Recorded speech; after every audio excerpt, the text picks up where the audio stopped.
ইসলাম দরদি ভাইয়ের আমার, রাস্তায় চলছে মেয়েরা ডনকিয়ার ভাবে চলছে, মেয়েরা রাস্তায় চলছে, ঘাটে চলছে, হাটে চলছে, বাজারে চলছে, বহরমপুর স্টেশনে দাঁড়াবেন, হাজার হাজার মেয়েরা চলাফেরা করছে, আপনি চিনতে পারবেন না এটা হিন্দু আর এটা মুসলমান।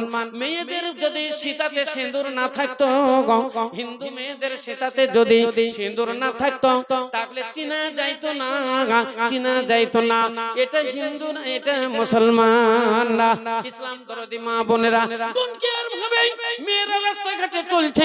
আমার দ্বীনের রাসূল সরকারে দো আলম তাজদারে মাদানী বর্ণনা দিলেন, ইয়া দিয়ালান নাসে জামানুন, আমার বড় ভয়, আমার বড় ভয়, আমার নবী বর্ণনা দিচ্ছেন, আমার বড় ভয়, আমার বড় ভয়, আমার উম্মতের উপরে এমন একটা জামানা আসবে, সেই জামানা বড় ভয়াবহ জামানা হবে।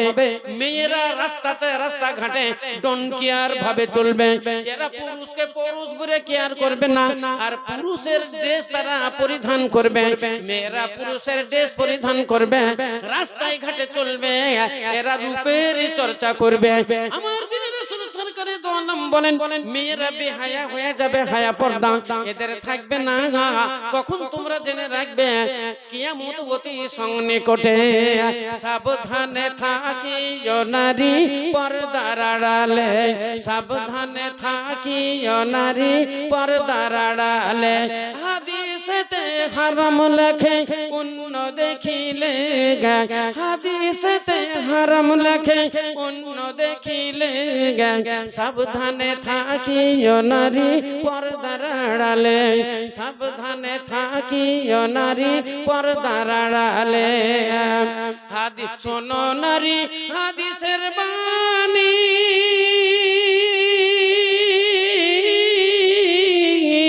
যেও না গো পর্দা ছাড়ি, শোনো নারী হাদিসের বাণী, যেও না গো পর্দা ছাড়ি, সুপারিশ করবেন না নবী, সুপারিশ করবেন না নবী, দায়ুস হইলে, সাবধানে থাকিও নারী পর্দার আড়ালে, সাবধানে থাকিও নারী পর্দার আড়ালে, হাদিসেতে হারাম লেখে অন্য দেখিলে, সাবধানে থাকিও নারী পর্দার আড়ালে। বর্তমানের নারীগণে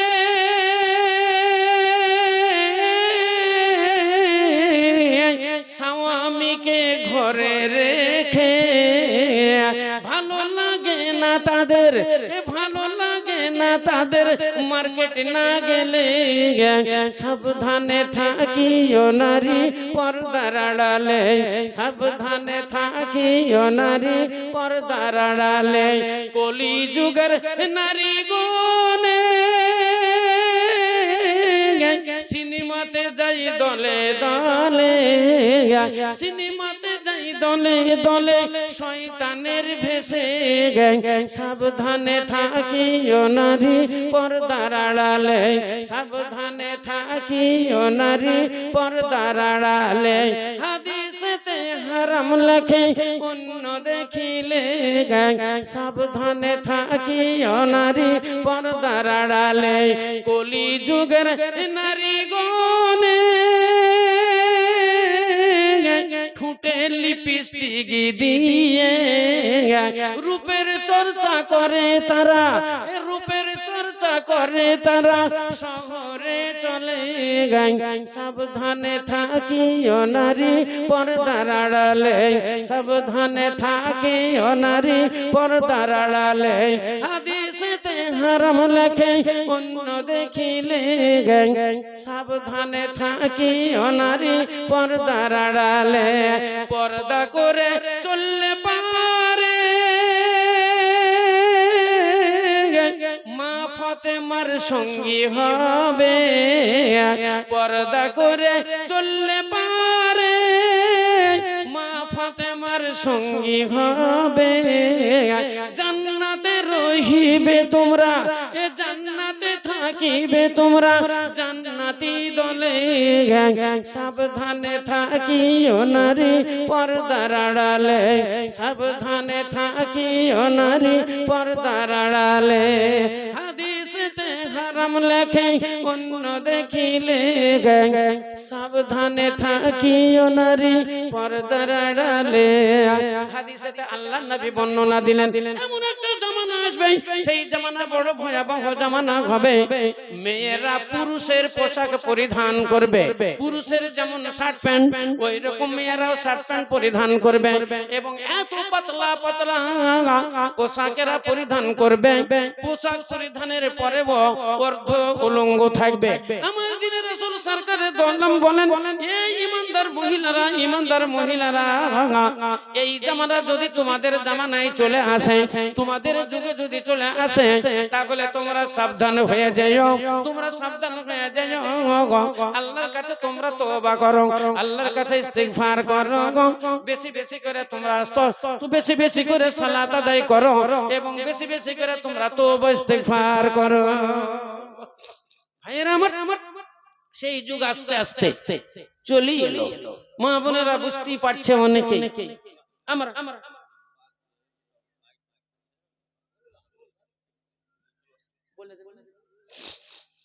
যাই হোক আপনাদের পার্কে দুটো বাইক আছে কার আছে একটু নিয়ে চলে আসেন ওনারা বন্ধ করে দিবেন বা ওখানে দুটো গাড়ির জন্যই হয়তো তারা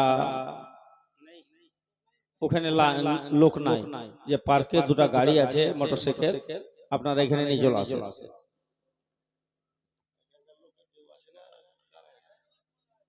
জারি হোক গাড়িওয়ালা যেখানে থাকেন গ্যারেজে যারা ভলেন্টিয়ার ছিল ওরা তো সারা থাকবেন এখন চলে যাবে তো গাড়ি দুটো আপনারা আপন সাইড করে নেন গাড়ি আপন নিজের নিজের দায়িত্ব আপনারা গাড়ি দুটো বের করে নেন যা কথা হলো এই এটা হলো তাবলীগী জালসা আমাদের জীবনের কিছু পরিবর্তনের দরকার আসলেন শুনলেন খেলেন দিলেন চলে গেলেন এই জন্য তো জালসাটা নয় এখানে কোনো আদায়ের ব্যাপার নাই এখানটা আমাদের জীবনের পরিবর্তনের জন্য তাবলীগী জালসা তাবলীগ আপনাকে তো ওই বললাম আমাদের দিনিয়াতের শিক্ষা প্রথম যেগুলো দরকার এই জিনিসগুলো আমাদের জানতে হবে যেমন হাদিসে লেখা আছে যখন তোমরা বিছানায় শয়ন করবে তখন একটা দোয়া বলো আল্লাহুম্মা বিসমিকা আমতু ওয়া হিয়া এই দোয়াটা যখন আপনারা বিছানায় শয়ন করবেন তখন আপনারা পড়বেন মা বোনেরা আপনার দুই পাশে আপনার দুটো ছেলে থাকবে ছোট ছোট ছেলে মেয়ে যাদের 5 বছর 7 বছর 10 বছর বয়স আপনি আলতু ফালতু অন্য জিনিস না শুনিয়ে আপনি তাদেরকে বলবেন বেটা বিছানায় শুতে গেলে দোয়াটা বলতে হয় দোয়াটা একবার বলো আপনার মেয়েকে শিখিয়ে দেন মা বিছানায় শুতে গেলে দোয়াটা বলতে হয় আল্লাহুম্মা বিসমিকা আমতু ওয়া হিয়া নিশ্চয়ই শিখবে আপনার মেয়ে কেবল কথা বলতে শিখেছে 3 বছর বয়স 4 বছর বয়স আপনি বলছেন বিটি আতা গাছে তোতা পাখি ডালিম গাছে মৌ এতটা কি তবু কথা কও না কেন বউ ছেলেটা মেয়েটা আপনার ওয়া আ হসই দীর্ঘ এবিসিডি কিছুই জানে না কিন্তু ওই ছড়াটা মুখস্থ করে নিয়েছে কেমন করে আপনি বলেছেন বলে আপনি ওকে তো বলেছেন বলো বেটা আতা গাছে তোতা পাখি ডালিম গাছে মৌ হিরে দাদার মড়মড়ি থান ঠাকুর দাদার বউ ও তো কিছুই বুঝে না কিন্তু আপনি মুখে বলেছেন বলে মুখস্থ করে নিয়েছে ওই রকমই আপনি ওকে বলেন বিছানায় শুতে গেলে বাবু দোয়াটা বলতে হয় আল্লাহুম্মা বিসমিকা আমতু ওয়া হিয়া বিছানা থেকে উঠবে তখন একটা দোয়া বলতে হয় আলহামদুলিল্লাহিল্লাযী আহিয়ানা বাদা মা আমাতানা ওয়া ইলাইহিন নুশুর একদিন না পারবে 5 দিন বলেন 1 মাসে বলেন এই বিছানায় উঠা দোয়াটা বলে দেন বাথরুমে বসবে পায়খানাতে বসবে বলছে মা আমি বাথরুম করব, পায়খানাতে যাব, পায়খানা করব, আপনি ওকে বলে দেন মা কি বাবা বাথরুমে বসতে গেলে, পায়খানাতে বসতে গেলে বলতে হয় আল্লাহুম্মা ইন্নী আউযু বিকা মিনাল খুবুসি ওয়াল খাবায়েস। বাথরুম থেকে উঠলে গুফরানাকা আল্লাহুম্মা, কিংবা আল্লাহুম্মা গুফরানাকা, কিংবা শুধুই গুফরানাকা আপনি বলে দিবেন। নিশ্চয়ই বলতে আপনার শিখে নেবেন। তাহলে বিছানায় শোয়ার দোয়া, বিছানা থেকে ওঠার দোয়া, বাথরুমে ঢোকার দোয়া, বাথরুম থেকে ওঠার দোয়া নিশ্চয়ই জেনে নেবেন। বাড়ি থেকে যখন বের হবেন একটা দোয়া বলতে হয়। আল্লাহর নবী বলেছেন বাড়ি থেকে যখন তোমরা বের হবে একটা দোয়া বলো, দোয়া বলো বিসমিল্লাহি তাওয়াক্কালতু আলাল্লাহ লা হাওলা ওয়ালা কুওয়াতা ইল্লা বিল্লাহ। এটা বাড়ি থেকে বেরোনোর দোয়া।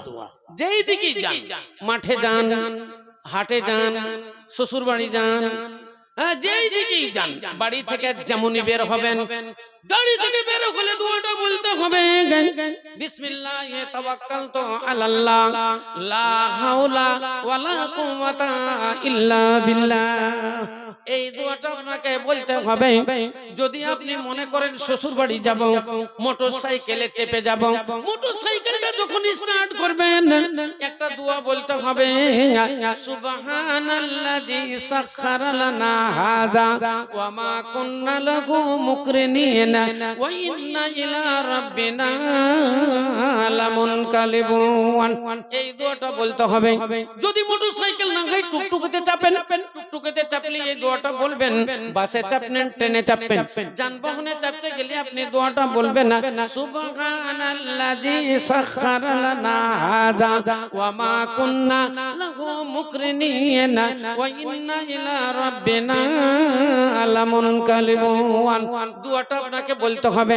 শ্বশুর অসুস্থ কিংবা বন্ধু বান্ধব অসুস্থ রয়েছেন, আপনি খবর পেলেন আমার বন্ধু অসুস্থ, আপনি চলে গেলেন বন্ধুর বাড়ি, হয়তো ভাই অসুস্থ, বাবা অসুস্থ, আপনি চলে গেলেন ভাইকে দেখার জন্য, বন্ধুকে দেখার জন্য গেলেন।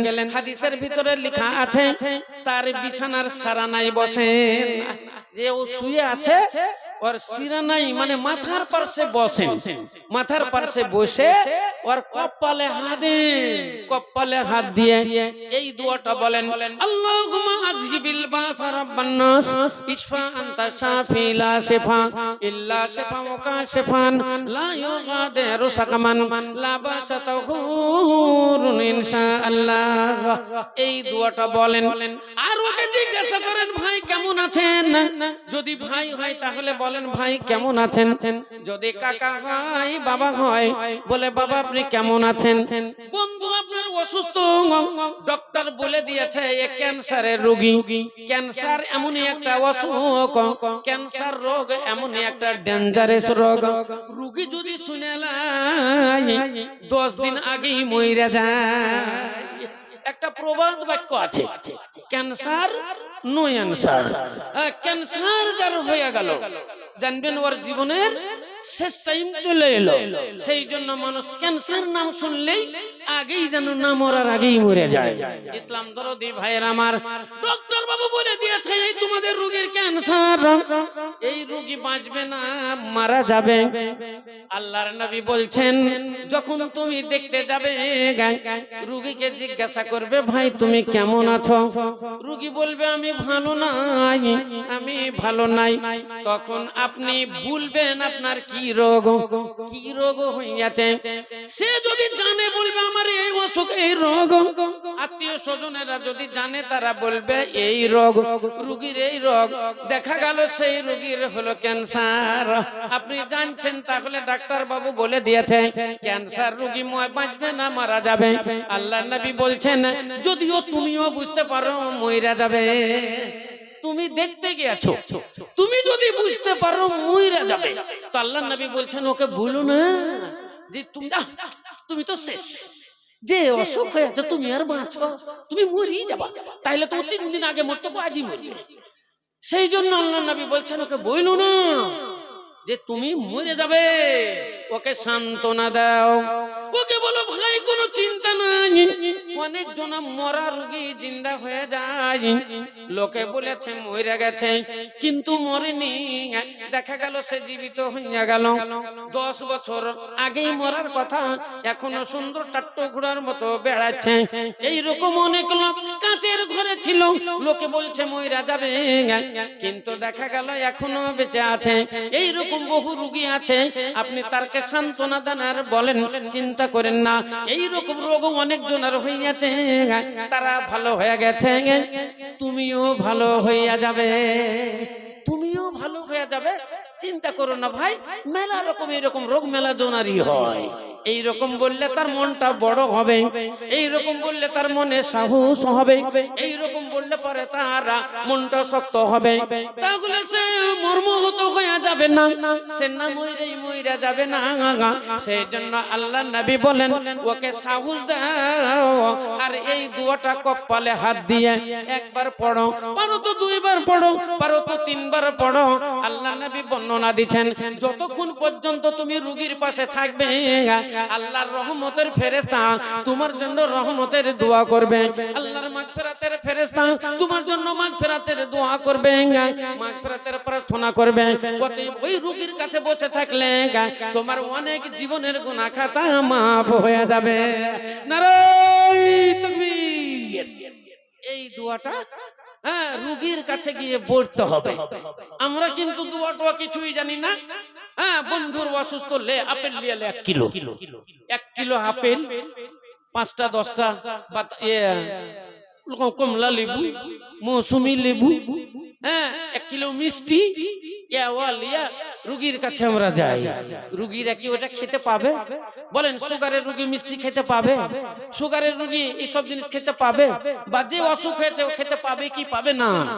আপনি ওইখান করে গিয়ে জানেন বা ফোন করে জানেন তার কি অসুখ, কোন জিনিস খাচ্ছে, সেই জিনিসগুলো নিয়ে যান, আর আপনি তার পাশে বসে সবচাইতে মূল্যবান দোয়া, তার চাইতে তার জন্য জীবনের যেটা সবচাইতে জরুরি, যেটা সবচাইতে দরকার, সেটাই হলো আল্লাহ রাব্বুল আলামিনের নবীর শিক্ষা দোয়া। আল্লাহুম্মা জিবিল বাসা রাব্বান নাস ইশফা আনতা শাফি লা শিফা ইল্লা শিফাউকা শিফাআন লা ইউগাদিরু সাকামান লা বাসা তাহুরুন ইনশাআল্লাহ। দোয়াটা পড়েন। হাদিসের ভিতরে লেখা আছে আনন্দের সংবাদ যখন আসবে, আল্লাহ রাব্বুল আলামিনের যখন গুণগান করবে, তখন তোমরা মুখে যাবার আর আসার যাদের খরচ আছে, সৌদি আরব যেতে গেলে আসতে গেলে যা খরচ খরচানি হয়, এবং তার কিছু উদ্ভিদ পয়সা যাদের আছে, অর্থাৎ আপনারা তো জানছেন সৌদি আরব উমরা হজে গেলে 1 লক্ষ টাকা। অতএব যদি কারো এক্সট্রা 1 লক্ষ টাকা থাকে তাহলে তাকে অন্তত উমরা হজে যাওয়ার দরকার। যেহেতু মক্কা মদিনা হলো আমাদের আসল জায়গা, মক্কা হলো আল্লাহর নবীর জন্মস্থান, মদিনাতুল মুনাওয়ারা আল্লাহর নবীর হিজরতের স্থান। তাহলে মক্কা আর মদিনা এই দুটো জায়গা হলো আমাদের তীর্থস্থান, এই দুটো জায়গা হলো আমার নবীর দেশ। ইসলাম দরদি ভাইরা আমার, সেখানে আছে আল্লাহর নবীর কবর, সেইখানে আছে হযরত আবু বকর সিদ্দিক রাদিয়াল্লাহু তাআলা আনহুর কবর, ওইখানে আছে হযরত ওমর ফারুক রাদিয়াল্লাহু তাআলা আনহুর কবর, ওখানে আছে তো রিয়াদুল জান্নাত, ওইখানে তো আছে ইমাম হাসান ও হুসাইন, ওইখান করি হলো বিবি ফাতেমার কবর, ওইখান করি হলো আমাদের মক্কার মুকাররমা, সেখানে হলো আল্লাহ রাব্বুল আলামিনের ঘর, যার নাম হলো কাবা। মক্কাতে আছে কাবা, মদিনাতে আছে মদিনাতুল মুনাওয়ারা। জিনিসগুলো আপনাকে দেখতে হবে। যদি আপনি কোনোদিন বাঘ না দেখেন, যদি কোনোদিন বাঘ না দেখেন, তো আপনাকে যদি আমি বলি বাঘ বাঘ, বাঘ দেখেছো বাঘ, তো আপনি কোনোদিনই দেখেননি, আমি বলে দিচ্ছি এইরকম এরকম কান, তার মুখটা এইরকম, সামনে 2-4টা দাঁত আছে, বিশাল ছুরির মতো ধার, তার লাশটা এরকম গা কাটা কাটা, দাগ কাটা কাটা তার শরীরের চামড়া। তো আপনি অনুভব করতে পারবেন মৌলানা কেমন বলছে, ওর কানটা এইরকম, চোখ এইরকম, তার দাঁতগুলো এরকম, লেজটা এরকম, দাগ কাটা কাটা। আপনি জীবনে না দেখলে আপনার ব্রেনে আসবে না। যদি আপনি একবার দেখে থাকেন তাহলে যেমন বাঘ বলবে অমনি বাঘের চেহারা আপনার সামনে চলে আসবে। মুষ যদি জীবনে না দেখেন, মুষের ফিগার আপনার আসবে না।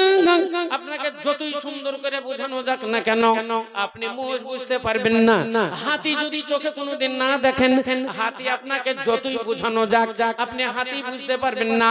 অতএব আমরা মুসলমান, মুসলমানের সবচেয়ে মূল্যবান ইবাদত সেটাই হলো সালাত, সেটাই হলো নামাজ। আল্লাহ রাব্বুল আলামিন কোরআন শরীফের মধ্যে বলেন, আকিমুস সালাতা ওয়া আতুজ যাকাতা, তোমরা নামাজ প্রতিষ্ঠিত করো, নামাজ প্রতিষ্ঠিত করো এবং তোমরা যাকাত প্রদান করো। আল্লাহ রাব্বুল আলামিন কোরআন শরীফের ভিতরে তিনটা ফাসাল বর্ণনা দিয়েছেন। একটা ফাসালের নাম হলো তুলে মুফাসসাল, একটা ফাসালের নাম হলো ওয়াসতে মুফাসসাল, একটা ফাসালের নাম হলো কাসরে মুফাসসাল। কোরআন শরীফের মধ্যে 7টা জুজ বর্ণনা আছে। কোরআন শরীফের ভিতরে 30 পারা আছে। কোরআন শরীফের ভিতরে 540টা রুকু আছে। কোরআন শরীফের ভিতরে 114টা সূরা আছে। 6666টা আয়াত মহান আল্লাহ রাব্বুল আলামিন বর্ণনা দিয়েছেন। ইসলাম দরদি ভাইরা আমার, এক একটা বিষয় আল্লাহ একবার বলেছেন, কোন বিষয়টা আল্লাহ দুবার বলেছেন, কোন বিষয়টা আল্লাহ 10 বার বলেছেন, কোন বিষয়টা আল্লাহ 20 বার বলেছেন। কিন্তু এই নামাজের বিষয়টা আল্লাহ রাব্বুল আলামিন কোরআন শরীফের মধ্যে 82 জায়গায় 83 জায়গায় বর্ণনা দিয়েছেন। আকিমুস সালাতা, তোমরা নামাজ পড়ো, তোমরা নামাজ পড়ো, নামাজ প্রতিষ্ঠিত করো, নামাজ প্রতিষ্ঠিত করো।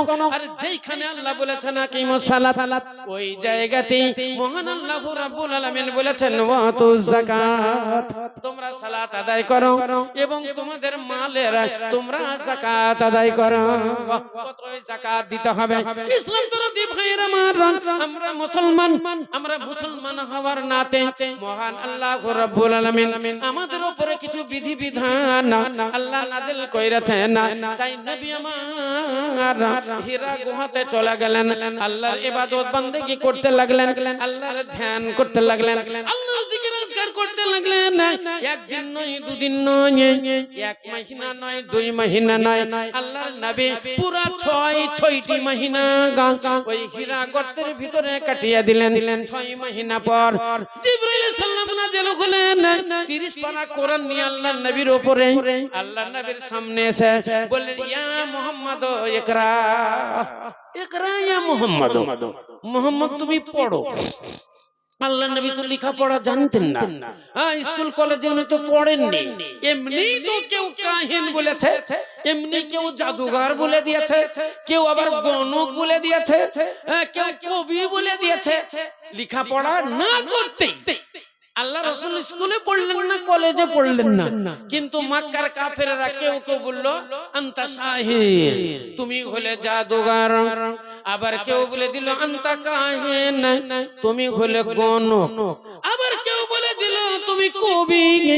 তাহলে বলেন তো, একটা লোক কোনোদিন পড়লো না, এই ব্যাপার কবি কেমন করে হলো? কবিতা কেমন করে লিখলো? কবিতা কেমন করে তৈরি করলো? এ কোনোদিন জাদু শিখলো না। অতএব জাদুঘর কেমন করে হলো? এ গণকেরই কোনোদিনই শিখলো না। গণক ঠাকুর কেমন করে হইল? তবুও তারা বলেছে আনতা কাহিনুন, আবার শেষ বেলাতে বলেছে আনতা মাজনুন, তুমি দিওয়ানা, তুমি পাগল। তাহলে কারা পাগল? একটু মনে মনে ভাবেন।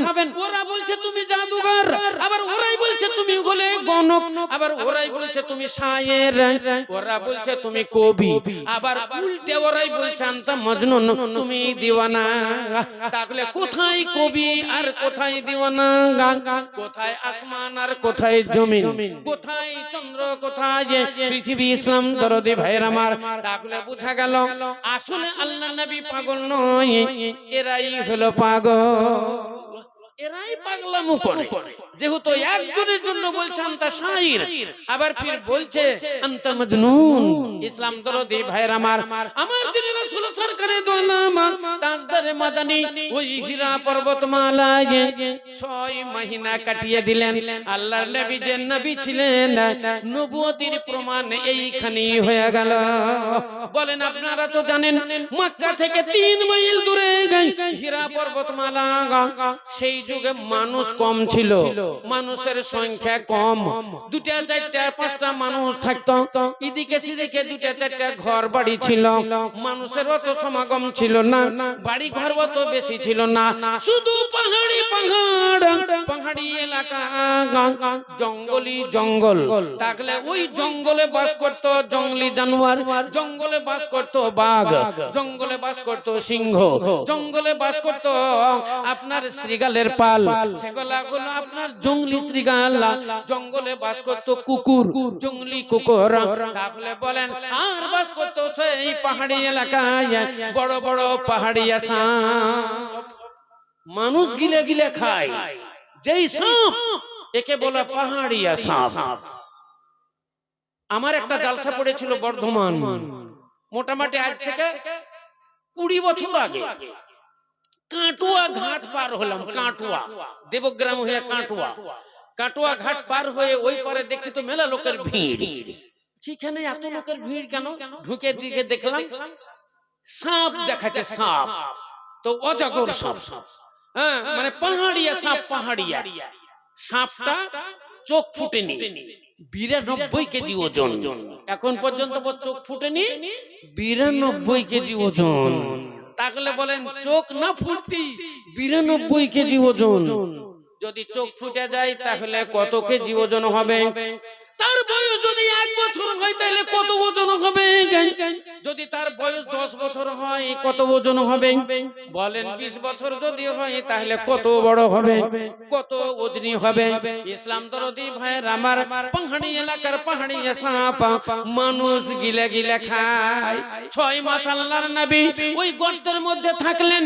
সেই 6 মাসের ভিতরে কোনো বাঘ কি টের পায়নি, কোনো সিংহ টের পায়নি, কোনো ভাল্লুক টের পায়নি, শ্রীগালের পাল কি টের পায়নি, সেখানে জঙ্গলি জানোয়ার কেউ কি টের পায়নি, ওই জঙ্গলি কুত্তারা টের পায়নি।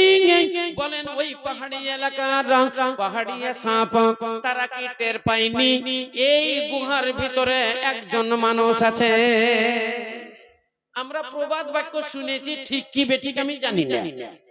ভাল্লুক বলে 1 কিলোমিটার দূর থেকে শুইয়া বুলা দেয় মানুষ আছে। 1 কিলোমিটার দূরেও যদি মানুষ থাকে তো মানুষের গন্ধ পায় ভাল্লুক। হ্যাঁ বলে মুনিশ মুনিশ গন্ধ করছে, মানে মানুষ 1 কিলোমিটার দূরে থাকলেও জানতে পারে কোন জায়গায় আছে, এর নাম হলো ভাল্লুক। তাহলে বলেন তো এই ভাল্লুক জানতে পারেননি আল্লাহ নবীর খবর ওই গর্তের ভিতরে একজন মানুষ আছে। ইসলাম দরদি ভাইরা আমার, ওই পাহাড়ি এলাকার পাহাড়ি সাপ জানতে পেরেছিল গর্তের ভিতরে একটা মানুষ আছে। ওই শ্রীগালের পাল জানতে পেরেছিল গর্তের ভিতরে মানুষ আছে। ওই কুত্তার পাল জানতে পেরেছিল এই গর্তের ভিতরে মানুষ আছে। সিংহ বাঘ চিতাবাঘ সবাই জানতে পেরেছিল এই গর্তের ভিতরে একটা মানুষ আছে। কিন্তু সেই মানুষটা এই মানুষ নয়, ওই মানুষটা হলো মহামানব। অতএব তারা সকলেই জানতে পেরেছিল আল্লাহ নবীর উপরে আক্রমণ করেনি, আল্লাহ নবীর উপরে আক্রমণ করেনি, বরং সকাল বেলা থেকে নিয়ে সন্ধ্যা পর্যন্ত একটা দল আল্লাহ নবীর গার্ড দিত। বাঘের দল এসে আল্লাহ নবীর গর্তের চতুর্দিকে ঘিরে থাকতো, কোন শত্রু যেন এখানে না আসতে পারে। সেই জন্য বাঘের পাল, একদল পাল এসে আল্লাহ নবীর গার্ড দিত। তারা চলে যেত, শ্রীগালের পাল চলে আসতো, তারা গার্ড দিত। এরা চলে যেত, কুত্তার পাল আসতো। এইভাবে আল্লাহর নবীর তারা গার্ড দিত। ইসলাম দরদি ভাইরা আমার, বলেন তো বাঘে মানুষ ধরে খায়, কিন্তু সেই বাঘ মানুষের দাসত্ব স্বীকার করে তার বডিগার্ড হয়ে তার গার্ড দেয়। বলেন সেই মানুষটাকে আমাদের মতো মানুষ, তিনি হলেন মহামানব, জাহানের নবী, নবী কুলের শিরোমণি তাজদার মাদানী আহমদে মুজতবা মুহাম্মদ মুস্তাফা, বলুন সাল্লাল্লাহু আলাইহি ওয়াসাল্লাম। মদিনাতে কান্দেন নবী মোদের পাপের লাগি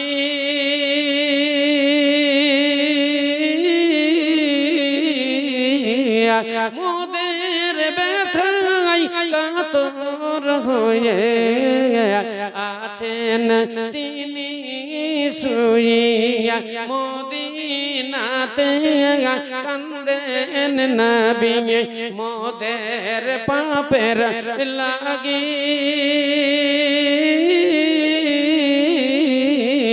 মোদের ব্যথায় কাতর হয়ে আছেন তিনি শুইয়া মদিনার ভিজাই মাটি মদিনার ভিজাই মাটি মোর নবীজির চোখের জল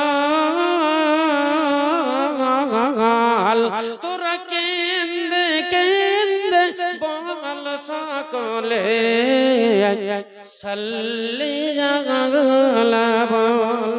বলেন সাল্লাল্লাহু আলাইহি ওয়াসাল্লাম দয়ার সাগর নবী আমার দয়ার সাগর নবী আমার ধুলার উপর শুয়ে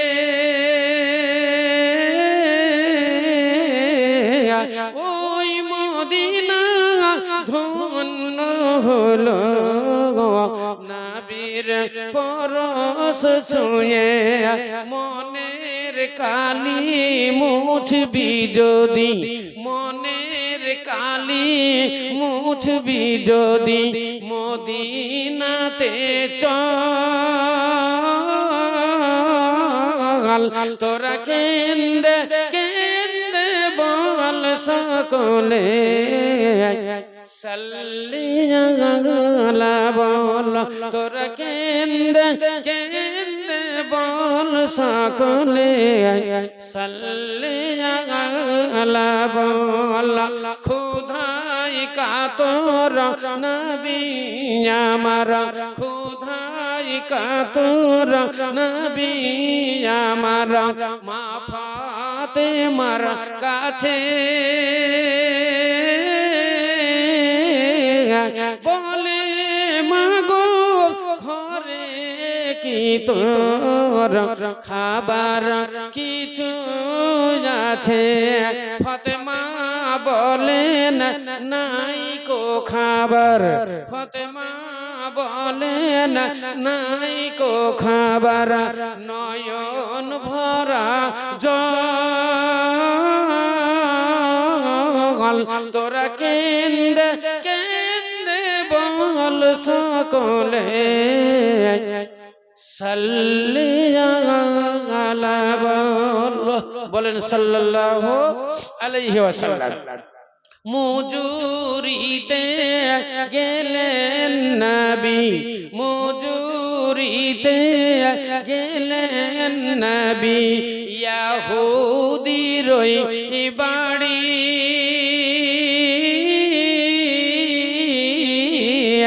বালতি কুয়াই পড়ে গেল ছিঁড়ে হাতের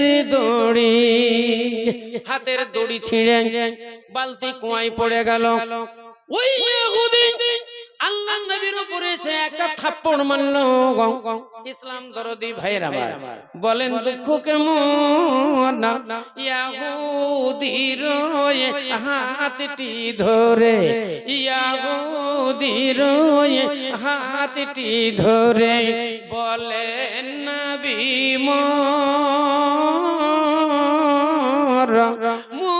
দোষেতে মারলি রে ভাই দোষ কি আছে তোর দয়ার সাগর নবী আমার দয়ার সাগর নবী আমার ধুলার উপর শুয়ে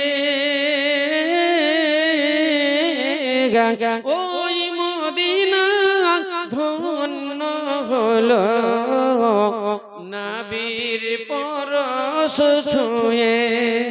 তাহলে আপনাদের বলছিলাম, যদি আপনারা মক্কা মদিনা জিয়ারতের জন্য 1,00,000 টাকা থাকে, আপনি যান একবার হজ করে আসেন, মক্কা মদিনার জিয়ারত করে আসেন, আল্লাহ নবীর কবরটা দেখে আসেন, হযরত আবু বকর সিদ্দিক রাদিয়াল্লাহু তাআলা আনহুর কবরটা দেখে আসেন, হযরত উমর ফারুক রাদিয়াল্লাহু তাআলা আনহুর কবরটা দেখে আসেন, দেখে আসেন রিয়াজুল জান্নাত, দেখে আসেন গা ফাতেমার বাড়ি, দেখে আসেন হযরত আবু বকর সিদ্দিক রাদিয়াল্লাহু তাআলা আনহুর মসজিদ, দেখে আসেন মসজিদে গামামা, মসজিদের নাম হলো মসজিদে গামামা। আপনারা জানেন গামামা মানে হলো বাদল, গামামা মানে হলো বাদল, মেঘ। হ্যাঁ, একবার সৌদি আরবে 3 বছর পানি হয়নি, 3 বছর পানি না হওয়ার কারণে, অনাবৃষ্টির কারণে গাছপালাগুলো সব শুকিয়ে যেতে লেগেছিল, গাছপালাগুলো শুকাতে লেগেছিল, পশু পক্ষীগুলো পানির অভাবে এখানে সেখানে পড়ে মারা যেতে লাগলো, পিপাসায় মানুষের প্রাণ ত্রাহাই ত্রাহাই করতে লেগেছিল। ইসলাম দরদি ভাইরা আমার, জুম্মার দিন নবী আমার খুতবা দেওয়ার জন্য মিম্বারে চেপে গেছেন, খুতবা শুরু হয়ে গেছে, খুতবা শেষ হলো, একজন সাহাবা দাঁড়িয়ে গেল, বলছেন ইয়া রাসূলুল্লাহ, আপনি তো আমাদের নবী, আপনি ইহ জগতের নবী, পর জগতের নবী, আপনি 1,24,000 পয়গম্বরের নবী, আপনি তো সবই, ইয়া রাসূলুল্লাহ আপনি কি দেখতে পান না আজকে 3টা বছর অনাবৃষ্টির কারণে গাছপালাগুলো শুকিয়ে যাচ্ছে, পশু পক্ষীগুলো মারা যাচ্ছে, মানুষের পিপাসায় প্রাণ ত্রাহাই ত্রাহাই করতেছে, ইয়া রাসূলুল্লাহ একটু পানির জন্য আল্লাহর দরবারে দোয়া করেন। আল্লাহ নবী দোয়া করতে শুরু করলেন। ইসলাম দরদি ভাইয়ের আমার, আবু হুরায়রা রাদিয়াল্লাহু তাআলা আনহু বর্ণনা দিলেন, আল্লাহর নবী মিম্বারেই ছিলেন, পানি বর্ষণ শুরু হয়ে গেল, পানি আরম্ভ হলো, এত পানি হলো, এত পানি হলো, সাহাবারা বাড়ির দিকে যেতে গিয়ে সব ভিজে লাতাসানা হয়ে গেল, পানি বন্ধ হইল না, এক নাগাড়ে 8 দিন চলল, গোটা সৌদি আরব মক্কা নগরী ভেসে গেল।